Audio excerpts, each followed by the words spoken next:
boom boom bow, shaboom boom bow. Me, I'm the only one that you know. Life could be a dream, sweetheart. Oh, oh, oh, life could be a dream. Ain't a ding dong, plans would come true.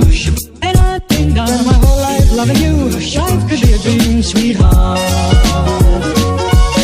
Yeah. Ain't a ding dong, a ling a ling a ling. Boom bow, ba dum ba dum ba dum. Yeah. Ain't a ding dong, a ling a ling a ling. Boom bow, ba dum ba dum ba dum. Oh, life ain't a ding dong. If I could take you up and boom boom bow, shaboom boom bow. Me, I'm the only one that you know. Life could be a dream, sweetheart. Ain't a ding dong, plans would come true. Ain't a ding dong, spend my whole life loving you. Life could be a dream, sweetheart.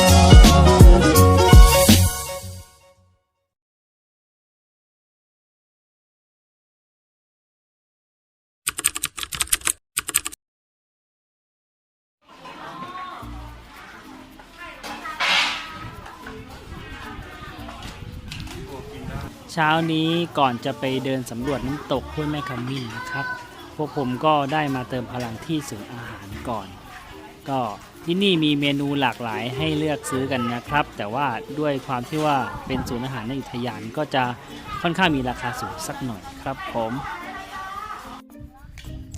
หนังท้องก็ตึงกันแล้วนะครับแต่ว่าหนังตาจะไม่หย่อนนะครับเพราะว่าจะต้องไปเดินย่อยกันก่อนบรรยากาศจะเป็นยังไงวิวจะสวยแค่ไหนตามมาดูกันเลยครับเพื่อนๆ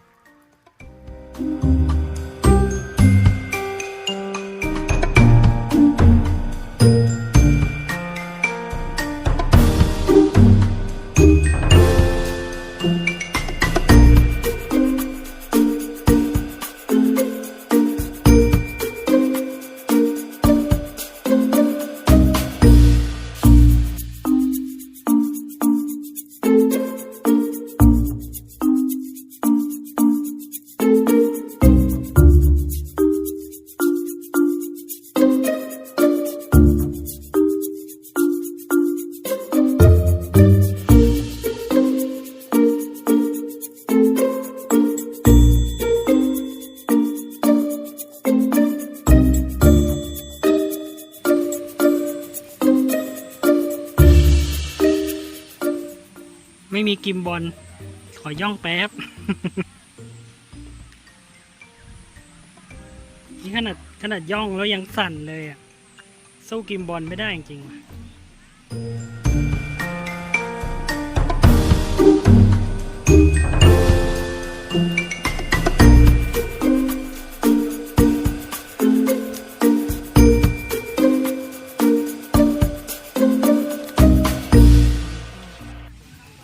ก็มาถึงจุดชมวิวกันแล้วนะครับเดี๋ยวเราขึ้นไปดูกันเลยครับว่า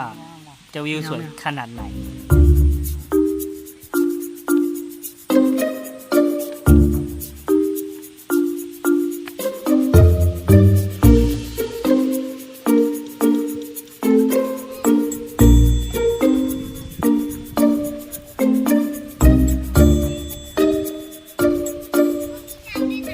ไม่มีวิวอะไรให้ดูนะชมวิวยังไงวะมันไม่มีอะไรมีต้นไม้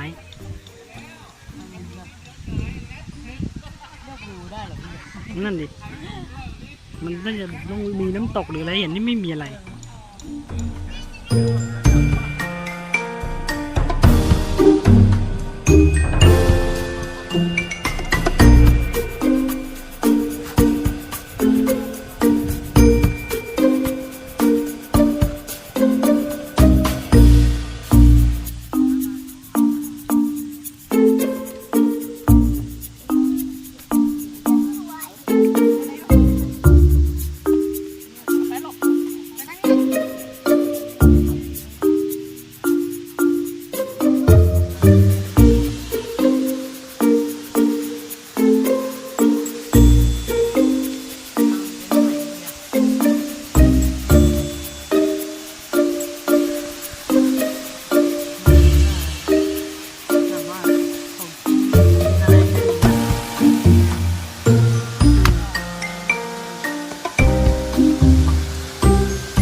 เอาละครับ จากนี้ไปผมจะพาเพื่อนๆไปชมเส้นทางการสำรวจธรรมชาติเพื่อจะมุ่งเข้าสู่น้ำตกห้วยแม่ขมิ้นชั้นที่ 5 6 และ 7 นะครับ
ต้นไม้จะล้มไหมเนี่ย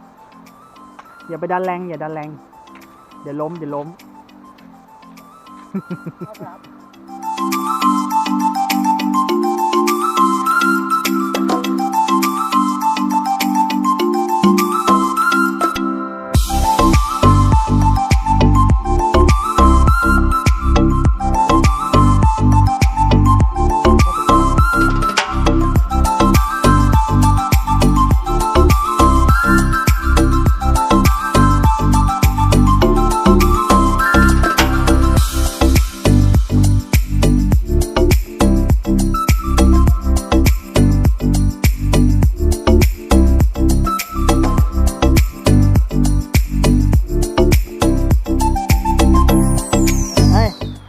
ันอะ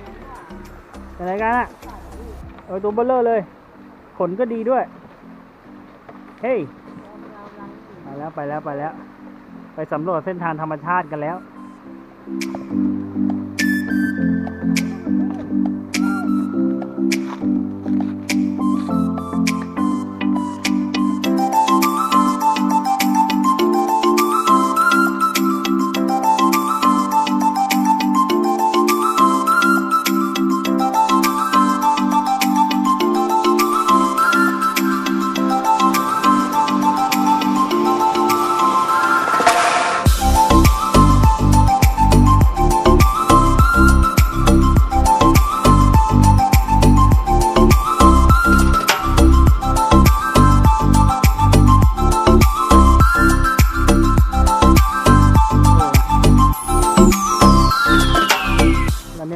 กันครับแถวๆเนี้ยนะแล้วก็มันบอกว่าอีก3 กิโลเมตรจะถึงดงผีเสื้อนี่คือตอนนี้อยู่ชั้น5แล้วเหรอเนี่ยแล้วแถวเนี้ยมั้งเนี่ยที่ปักหมุดมาถึงตรงนี้มั้งจะดันเขียนว่าจุดเริ่มต้นนะงงเลยแล้วก็มานี่แล้วก็เราไปแค่ชั้น7ก็พอ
ตอนนี้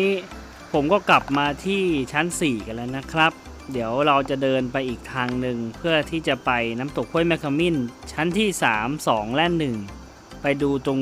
จุดที่นักท่องเที่ยวนิยมมาเล่นน้ำกันครับผม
เรากำลังจะไปถึงน้ำตกชั้นสุดท้ายครับน้ำตกห้วยแม่ขมิ้นชั้นที่1ซึ่งเป็นจุดที่นักท่องเที่ยวนิยมมาเล่นกันมากที่สุดเพราะว่ามันอยู่ใกล้กับจุดจอดรถด้านล่างนั่นเองครับ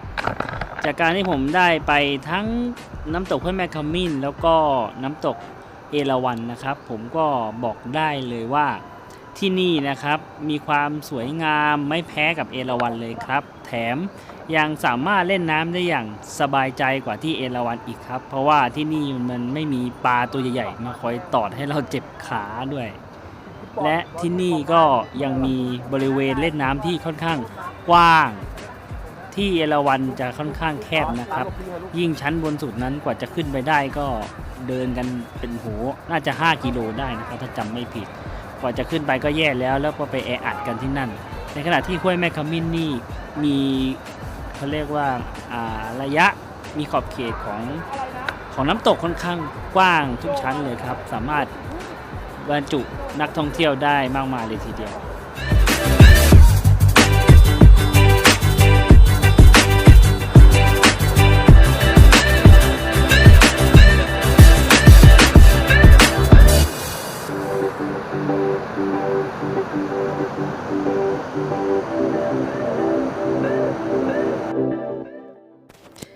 สำหรับทริปน้ำตกห้วยแม่ขมิ้นวันนี้ก็จบเป็นที่เรียบร้อยแล้วนะครับ